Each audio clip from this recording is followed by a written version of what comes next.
NEPM.org. This year, PBS earned 52 News and Documentary Emmy nominations, more than any other network. PBS is proud to be America's home for documentaries. Congratulations to all our nominees. You're watching New England Public Media on WGBY Springfield.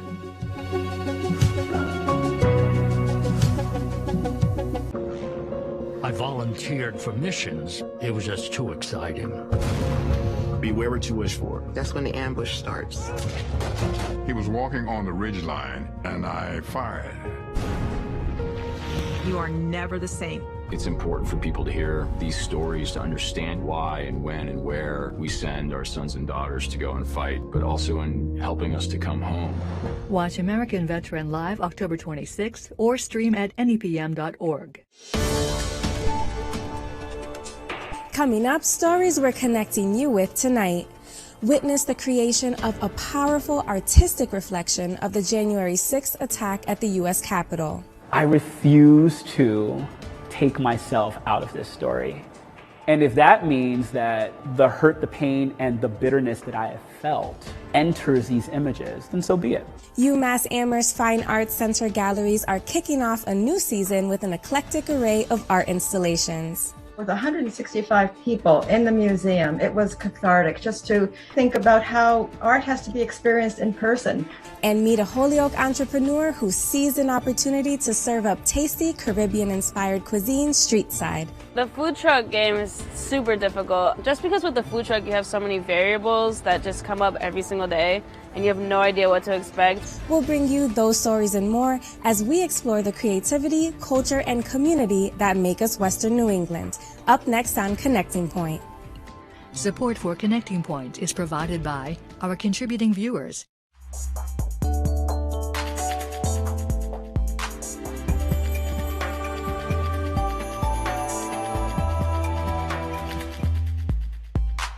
Good evening, and thanks for joining us for Connecting Point. I'm Saidalis Bauer. Holyoke-based artist and Westfield State professor Imo Imeh is embarking on a new project called In His Name. The project focuses on the January 6th insurrection attempt at the U.S. Capitol and features a series of images that reflect Imo's interpretation of the attack and what it says about religion, race, and politics in America today. In His Name will debut in January 2022, the one-year anniversary of the insurrection. Connecting Point's Ross Lipman visited Imeh's studio to see the early stages of In His Name and to learn how he's collaborating with a local composer to bring music to his art.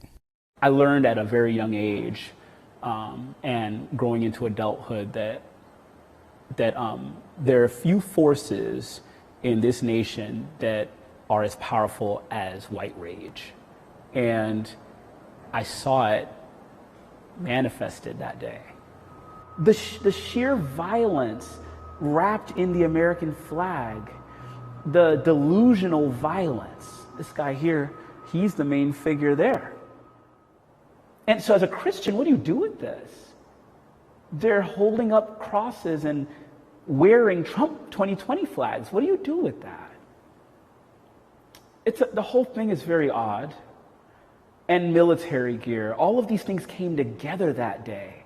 So it was like my nightmare, like everything that I kind of knew, but to see it realized and so easily realized, it didn't take much. For me, I can't look at what I saw on January 6th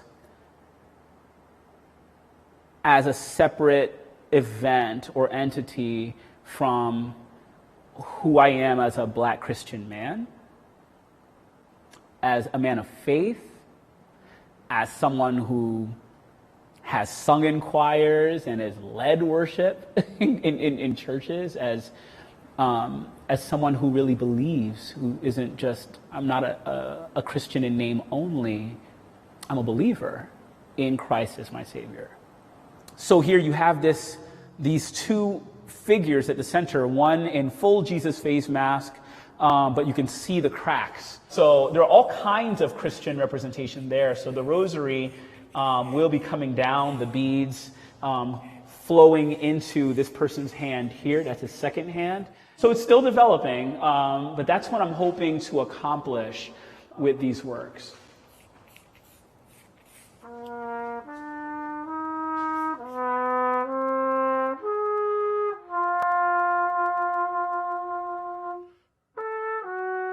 My name's Hanif Nelson. I am a musician, composer, and an educator.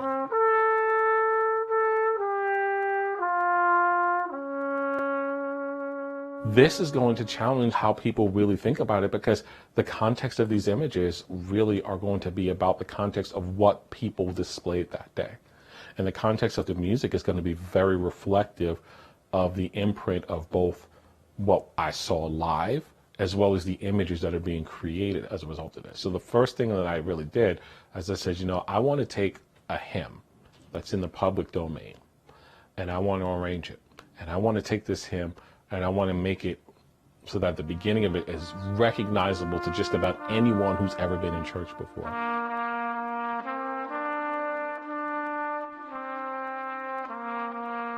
And then I'm going to start making it a little ugly.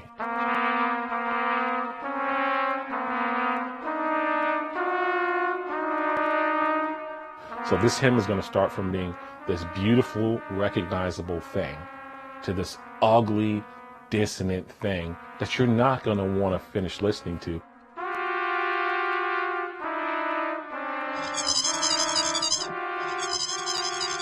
Because that's really what I saw when I saw this. And I'm like, if we're going to talk about Christian imagery, the first thing that I want to do is take a well-known song and add dissonance and chaos, because that's what was there. But it's as if they're standing on top of the angels as they're doing this, right?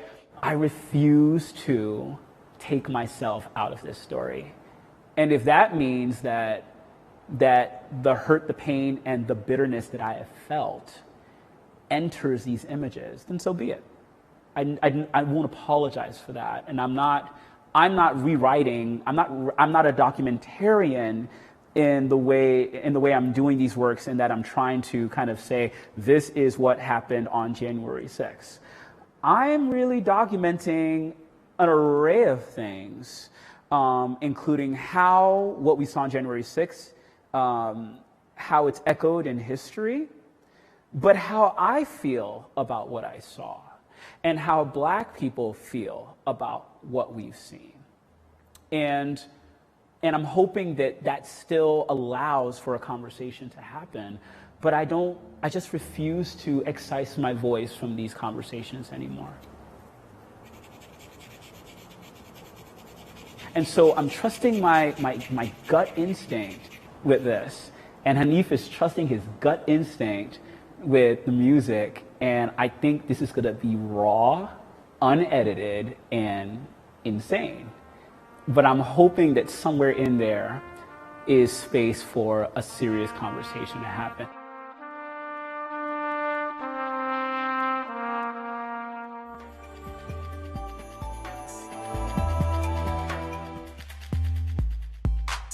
When Ross Lipman visited Imo Imeh's studio this summer for a look at In His Name, the artist shared an image from the series entitled On Earth as It Is.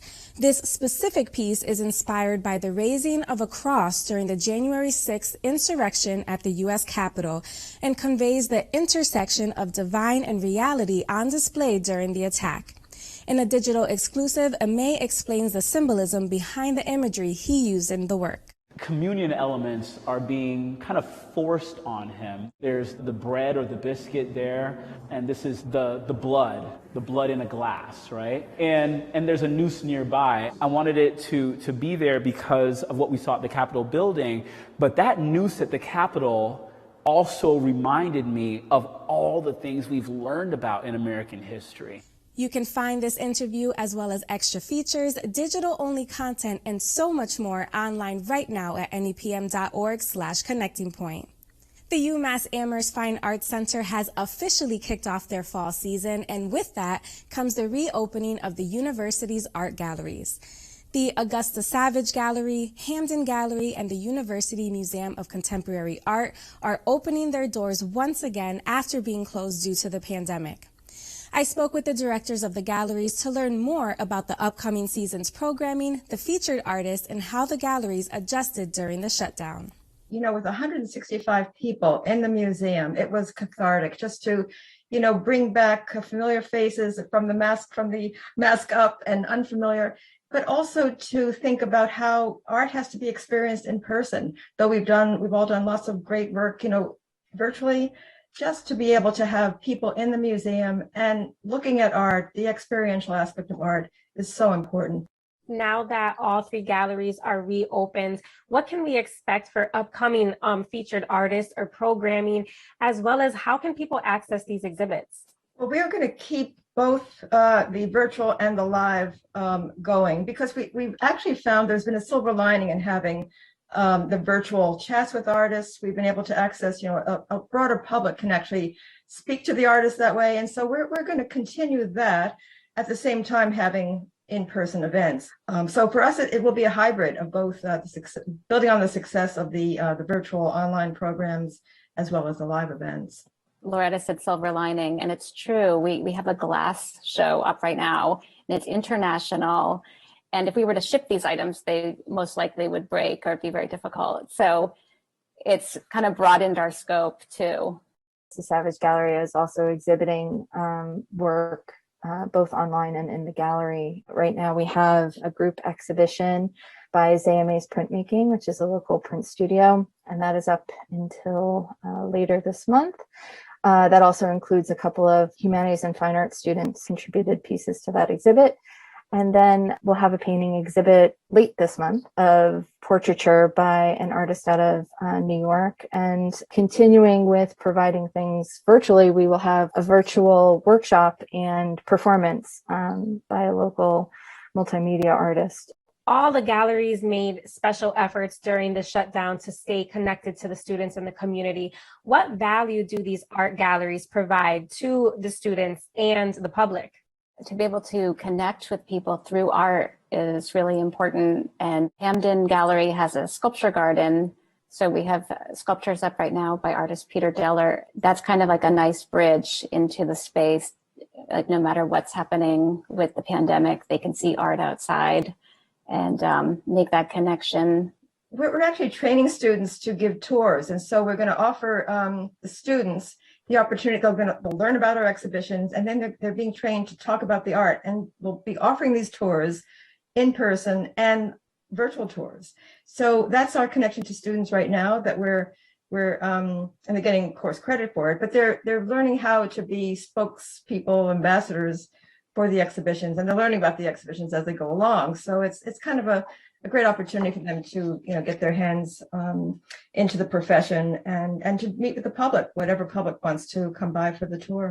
Speaking of ambassadors, Michael J. Bobbitt, who is the executive director of the Mass Cultural Council, recently toured different culture sites throughout the region, including the UMass Fine Arts Center. In an article from the Daily Hampshire Gazette, it stated that the Mass Cultural Council reported that 900 arts organizations statewide had lost an estimated $484 million due to the pandemic.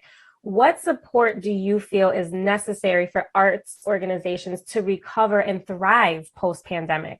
There has been some funding that we've received, so that is good. There has been a cut, but we've also received funding. I think people to continue to recognize how important the arts are to the university and to keep it in mind.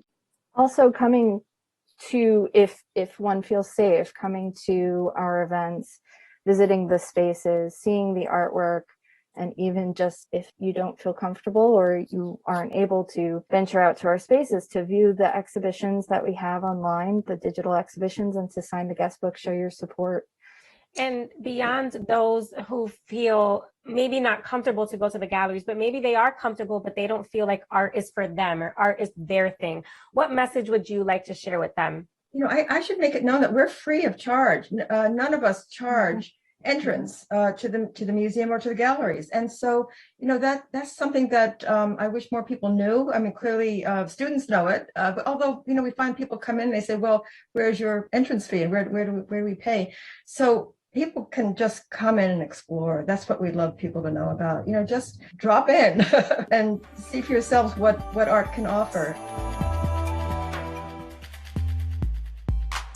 While 2020 was a devastating year for most businesses, a select few saw a chance to seize an opportunity. After finishing her culinary degree at Holyoke Community College, Holyoke resident and local entrepreneur Nicole Ortiz had her sights set on opening a food truck. By August 2020, Ortiz's food truck was a reality, and the success of that business allowed her to open a storefront in Holyoke 6 months later.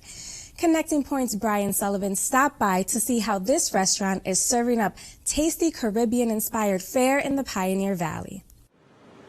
Before there was this, there was this. The little food truck that could.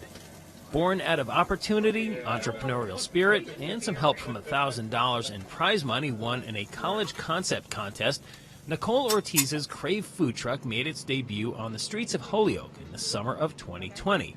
And while the risk of chasing her dreams reaped some instant rewards, there were still some bumps on the road. The food truck game is super difficult.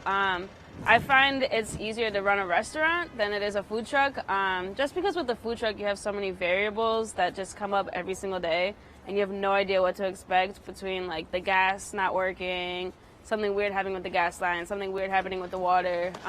There's more variables at play, I feel like, with the food trucks. By March of 2021, Crave the food truck became Crave the restaurant. And here in the city of Holyoke, which is considered a food desert because of its lack of easily accessible nutritious foods, the opportunity was too big to ignore. This community is predominantly Puerto Rican, and my community suffers a lot from diabetes and things like that. So there's just a lot of fried foods, heavily processed foods here. So I wanted to do something completely different. So we use a lot of fresh fruit, a lot of fresh vegetables. We source a lot of our ingredients locally when it's in season. I like to do specials every week that we incorporate the local ingredients. It's not easy, and but people appreciate quality food and they appreciate good food, and I think they really appreciate what we're doing here. The majority of the revenue generation is being done here in the brick and mortar, but the food truck is still making the rounds, mostly on the farmers market circuit. And far be it from me to not check it out and see what's cooking. For anyone wondering if the truck still comes out to the farmer's market even in the rain, the quick answer is yes. Nice. But it's days like today that make it kind of handy that they have a storefront as well. Having a home base that's secured to the ground just seemed like the next logical step for this business, both literally and metaphorically. Even though she was born here in the Pioneer Valley, Ortiz has bounced around the map from the South to the Midwest. But now that she's back here on her original home turf, opening up shop in Holyoke gives the sort of local kid makes good feel to her story. I've always wanted to have a business and be an entrepreneur, but I feel like with this business I'm making a difference in the community. And my whole family lives here. My whole family's always grown up here, so I have very strong roots here, so it's good to be able to see a difference that I'm making in the community. And I have a ton of family members working for me, which is great too, and a bunch of local kids too that I'm giving them an opportunity to work in a cool, new, modern environment. There's one thing that I always want to know from any entrepreneur with that lone wolf kind of spirit, and that is, in spite of any of the struggles incurred along the way, is the American dream still alive and well? It's definitely still alive and real, and I kind of feel like it's more alive and real now than ever. You're seeing more people of color in higher positions that you didn't before, which is great, and it makes more younger people that are of color or not, see that they can do anything they want to do.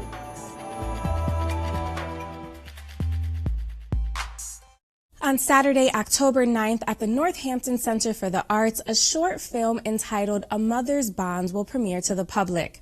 The locally produced film presents the story of Catherine Linda, an enslaved woman from Georgia who was brought to Massachusetts by her enslavers in 1845. A Mother's Bond is part of a growing library of multimedia modules created by Self-Evident Education, a nonprofit that equips educators with tools to responsibly teach students about the history and legacy of systemic racism in the U.S. I spoke with Michael Lawrence Riddell, co-founder and executive director of Self-Evident Education, and Gail Pemberton, co-author of A Mother's Bond, to learn more. We have been working for a little over 2 years to put together history resources for educators to use in their classrooms. And we started telling some stories that were not so locally based, that were we did an episode about Tulsa, we did an episode about Chicago and Elaine and the Red Summers. But there was a story locally that I had heard about because my father worked for the Historic Northampton, the Historical Society in Northampton. And Historic Northampton had done some brilliant research. A woman named Emma Winter-Zieg did a bunch of research on this story, this little known story of this woman, Catherine Linda. And so then that was the sort of germ of the idea, was this fascinating story. It was a hyper-local story. It's not something you're going to learn about in a history textbook, right? It took digging into the archives of old newspapers to find this story, but it's a story that's so powerful that really cuts to some of the important messages about centering the humanity of the people that we're studying the history of, that are those bigger themes that we were looking to develop. And I loved the idea of doing that with a local partner. The film presents the story of Catherine Linda, an enslaved woman from Georgia who was brought to Massachusetts by her enslavers in 1845, I believe. What themes will this film touch on, and what things will we learn locally about the history in this region in the short film? There are a number of themes that are here. First of all, the idea of travel. Of the fact that you had Southern people, those who owned others, the enslavers, traveling to other parts of the country for various reasons. We so frequently forget the nature of family among the enslaved. And while there were efforts to separate parents from their children, children from their siblings, often they knew each other. And in this case, presumably Catherine Linda knew of her children who were there. It's also, the film is talking too about the fact that we have this, I think too many people have this notion of a hard line between North and South. This is a very permeable set of lines. And there were people who supported slavery in the North and Confederacy. There were those who were anti-slavery. So it's a matter of, and also, of course, the big question is, what is freedom? How do you define freedom? This woman says, I want my freedom. What does that mean? And what does it mean to her family? Along with working with local scholars and organizations, you also work with students from the Northampton Public Schools for this project. Why was it important for you to engage these young people, and what were their roles during this project? I've been an educator for almost 20 years, public schools. I taught in Brooklyn, Boston, and Amherst, Massachusetts. And so I left the classroom about 2 years ago. And so just selfishly, one of the things that excites me is working with young people and seeing the way that they work through complicated and complex ideas. And so I loved the idea of being able to take this professional curriculum writing work that I was doing and involve students in the process. And then I had a group of middle school interns, 7th and 8th graders, who were just a phenomenal group of students. A small group, there were 8 of them. And we worked together first to analyze some of the modules that we had built. So they watched some of our episodes, and then they created a language system to talk about what makes the episodes work. And these are kids for whom often school was not a place that was successful, right? And they created curriculum for the module, right? So one of the 7th graders was done with his work, and he said, Miss, I'm going to go to his teacher, Dr. Holly Graham, who's brilliant. He said, Miss, I'm going to go sit over there and I'm going to write a letter to D.W. Hodgson, who's the enslaver who brought Catherine Linda to Massachusetts. He said, I'm going to write a letter to him, and these are the things that I'm going to tell him. And that became an activity that now teachers and students across the country are going to have an opportunity. And this kid, Marcos, a 7th grade student, wrote that piece of curriculum that's now being used in schools across the country. And I think that it's just such a powerful model of what students can do when you engage them at their level and then allow them to rise above that, you know? And speaking about what students can do in engaging them, Gail, you were Michael's professor at Wesleyan University, and you have now come full circle and are working together on this story. What was that experience like, co-authoring and co-hosting this short film with Michael, who was once your student? Well, it's in some ways a dream come true. First of all, that one's former student is doing such exceptional and important work.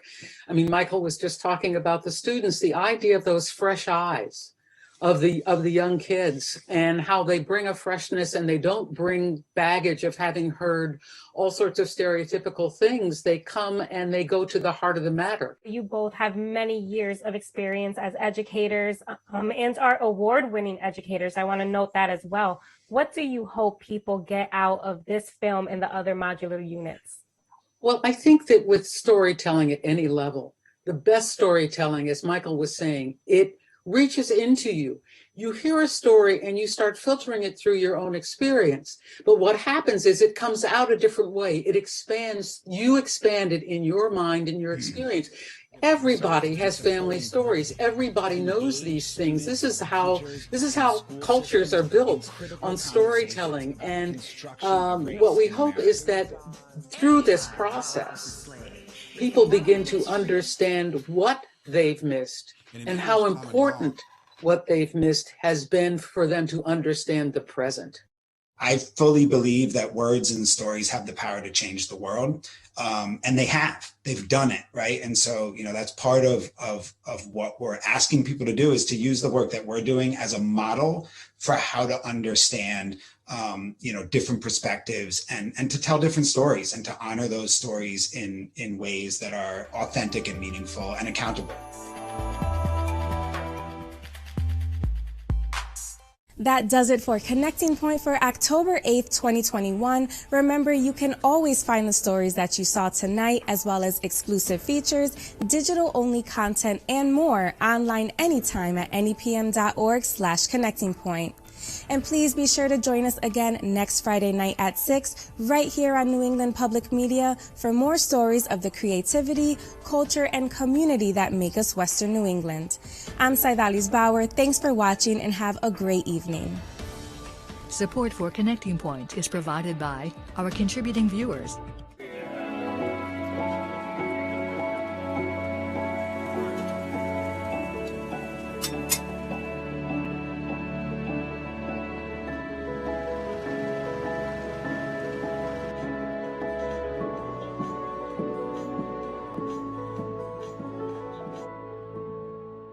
PBS is proud to present the 34th Hispanic Heritage Awards. Join us as we celebrate Selma Hayek, Carlos Santana, Ivy Queen, Callie Uchis, Coach Ron Rivera, and Latina NASA